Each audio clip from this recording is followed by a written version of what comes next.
আমরা শুনলাম আজকের এই রায় সামনে আসার পর থেকে যেমন জুনিয়র চিকিৎসকরা, যেমন সেলিব্রিটিরা, রাজনীতিকরা প্রত্যেকেই কিন্তু অসন্তুষ্ট। আমরা দেখেছি মুখ্যমন্ত্রী মমতা বন্দ্যোপাধ্যায় তিনিও কিন্তু অসন্তুষ্ট, তিনিও ভীষণ শকড এই রায় সামনে আসার পর থেকে। আর যখন প্রত্যেক মহল থেকে আমরা দেখছি তারা অসন্তুষ্ট, তখন একবার পানিহাটির দিকে তো নজর রাখতেই হয়। পানিহাটির বাসিন্দারা কি বলছেন, কারণ পানিহাটির দিকে এই জন্যই নজর রাখতে হয় যে পানিহাটি থেকে তরুণী চিকিৎসকের বেড়ে ওঠা, যে পানিহাটির মাটি থেকে তরুণী চিকিৎসক তার চিকিৎসক হয়ে ওঠার স্বপ্ন দেখেছিলেন, সেই পানিহাটি বাসিন্দা আজকে কি মনে করছেন। সুবীর প্রতিনিধি আমাদের সঙ্গে রয়েছেন। সুবীর, পানিহাটিবাসী আজকের এই রায়কে কিভাবে দেখছেন? কারণ এই পানিহাটির মাটি থেকেই তো তরুণী চিকিৎসকের বেড়ে ওঠা, এই মাটি থেকেই তো তার চিকিৎসক হওয়ার স্বপ্ন দেখা, এবং এই রাস্তা থেকেই বোধহয় তিনি আরজি করে যেতেন। একদমই, যেখানে আমি রয়েছি এই রাস্তা দিয়ে কিন্তু এই যে নির্যাতিতা ছাত্রী তিনি কিন্তু ডিউটি সেরে এই রাস্তা দিয়ে ফিরতেন, এবং এখানকার যারা বাসিন্দারা রয়েছেন কিন্তু কথা বলে নেব। বলছি, আজকে যে এই যে রায়টা হলো, যে সাজা যে ঘোষণা করা হলো, আপনারা কি এতে খুশি? আমরা ফাঁসি চেয়েছিলাম, কিন্তু সাজা একটা হলো আজীবন। খুশির মধ্যে অনেকটা খুশি। সবচেয়ে ধন্যবাদ জানাচ্ছি যারা আন্দোলন করেছিল, যারা রাস্তায় নেমেছিল সাজার জন্য, তাদের প্রত্যেককে আমি ধন্যবাদ জানাচ্ছি। আশা করি এটা যদি হায়ার কোর্টে যায় ফাঁসিতেই হস্তান্তর হবে। বলছি, আপনারা কি এতে খুশি? একদমই খুশি না। আমি প্রথম থেকেই ফাঁসি চেয়ে আসছিলাম, আজও আমি ফাঁসি দাবি করছি, কিন্তু একার পক্ষে আমার কাছে প্রশ্ন, এই যে সঞ্জয় একার পক্ষে এই এত বড় ঘটনা ঘটানো একদমই অসম্ভব। আমরা সবাই চাই যে মূল অভিযুক্ত সঞ্জয়কে নিয়ে, আর যারা আছে মহামান্য আদালতকে বলছি বিষয়টাকে ভালো করে সিবিআইকে দিয়ে তদন্ত করুন করে। হ্যাঁ বলছি আপনারা কি খুশি? হ্যাঁ খুশি, ফাঁসির দরকার ছিল, যেটা হয়েছে সেটাই তো মেনে নিতে হবে। দেখো, দেখতেই পেলে মিশ্র প্রতিক্রিয়া, অর্থাৎ অনেকে একেবারেই সুবীর, আমরা দেখলাম মিশ্র প্রতিক্রিয়া সামনে আসছে। আমরা দিকে দিকে নজর রাখছি। গোটা রাজ্যবাসী যারা পথে নেমেছিলেন, যারা রাত দখল করেছিলেন, যারা আন্দোলনে নেমেছিলেন, তারা এই রায়কে কিভাবে দেখছে। আমাদের আরেক প্রতিনিধি বালুরঘাট থেকে রয়েছেন, অনুপ সান্যাল এই মুহূর্তে রয়েছেন। সরাসরি বালুরঘাটে নজর রাখবো। অনুপ, আমরা এক্ষুনি কথা বললাম পানিহাটিতে সুবীর ছিলেন, সেখান থেকে আমরা মিশ্র প্রতিক্রিয়া পাচ্ছি। বালুরঘাটবাসী তারা কি বলছেন? একদমই, দেখো এই মুহূর্তে বালুরঘাটবাসী যারা এই আন্দোলনের সঙ্গে যুক্ত ছিল তাদের মধ্যে থেকে কয়েকজন আমার সঙ্গে রয়েছেন। আমি শুনে নেব তাদের কাছ থেকে যে এই যে আজকের রায়, আপনারা কিভাবে দেখছেন এই রায়কে? আমরা এই রায় পেয়ে ভীষণই নিরাশ এবং হতাশায় ভুগছি। যে আমরা প্রথম থেকে দাবি করেছিলাম ফাঁসির দাবি হোক, সেক্ষেত্রে যাবজ্জীবন পেয়েছেন। তো এই রায়ে আমরা একদমই খুশি নই, ভীষণভাবে শকড যে আমরা নিজেরাই নিরাপদ নই। ঠিক আছে, যে এরপরে ভবিষ্যতে এমন কিছু একটা ঘটনা করা উচিত ছিল যাতে ভবিষ্যতে এই ধরনের ঘটনা যাতে আর পুনরাবৃত্তি না ঘটে, কিন্তু এরপরেও অনেক ঘটনা এরকম উঠে এসেছে আমাদের জেলাতে বা আমাদের রাজ্যে।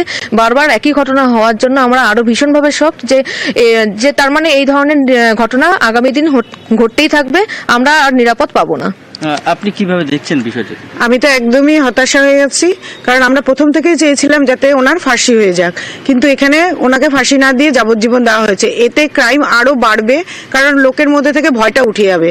যদি ফাঁসি দেওয়া হতো তবে লোকের মনে একটু হলেও ভয়ের ইয়েটা থাকতো যে না, এরকম একটা ক্রাইম করলে আমাদের এই রকম সাজা হতে পারে, কিন্তু এটা খুবই সামান্য সাজা হয়েছে।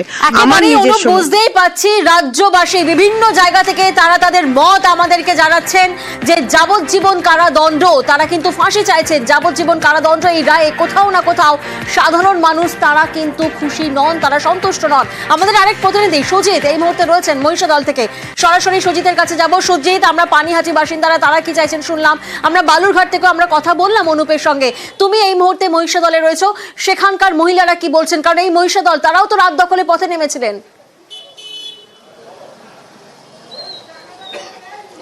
শুধু মহিলারা নয়, একই সঙ্গে আমার সঙ্গে দেখতে পাচ্ছ যে পুরুষ প্রতিনিধি তারাও আছেন, শিক্ষক, বিভিন্ন পেশায় থাকা মানুষজন আছেন।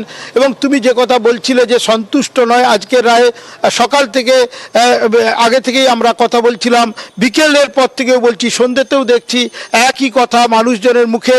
এবং কি বলছেন আজকের রায় নিয়ে? আজকের রায় নিয়ে এটাই বলতে চাই যে পশ্চিমবঙ্গের রায় বিচার ব্যবস্থা ক্রমশ প্রহসন হয়ে দাঁড়িয়ে যাচ্ছে, যেখানে স্বয়ং বিচারক অনির্বাণ দাস এইরকম নিকৃষ্টতম ধর্ষণ খুনকে বলেন বিরল থেকে বিরলতম ঘটনা নয়, সেখানে আমরা সাধারণ নাগরিক কি বা করতে পারি। তবুও আমরা এই বিচার ব্যবস্থার উপর আস্থা রেখে বলবো প্রকৃত দোষীদের উপযুক্ত ধরুন, দ্রুততার সাথে ধরুন, দ্রুততার সঙ্গে অপরাধীদের ধরুন। আপনি কি বলছেন? হ্যাঁ, আজকে একটা জিনিস প্রমাণিত হলো, রবীন্দ্রনাথ ঠাকুরের ভাষায় বলা যায় বিচারের বাণী নীরবে নিভৃতে কাঁদে।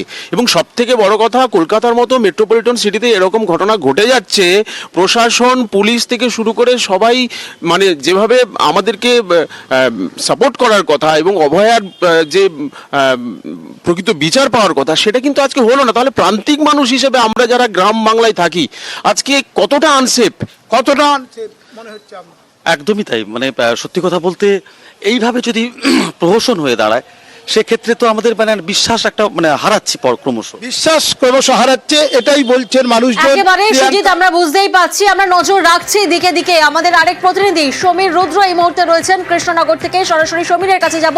সমীর, আমরা বিভিন্ন জায়গায় আমাদের প্রতিনিধিরা রয়েছেন এবং সেখানকার বাসিন্দাদের সঙ্গে আমরা কথা বলছি, তারা আজকের এই রায়কে কিভাবে দেখছেন। কারণ আমরা আমাদের দর্শকদের দেখিয়েছি যারা জুনিয়র ডাক্তার তারা কিন্তু আশাহত, যারা সেলিব্রিটিরা রয়েছেন তারা অসন্তুষ্ট, রাজনীতিকরা তারাও অসন্তুষ্ট। স্থানীয়রা কি বলছেন? কৃষ্ণনগরে তুমি এই মুহূর্তে রয়েছো।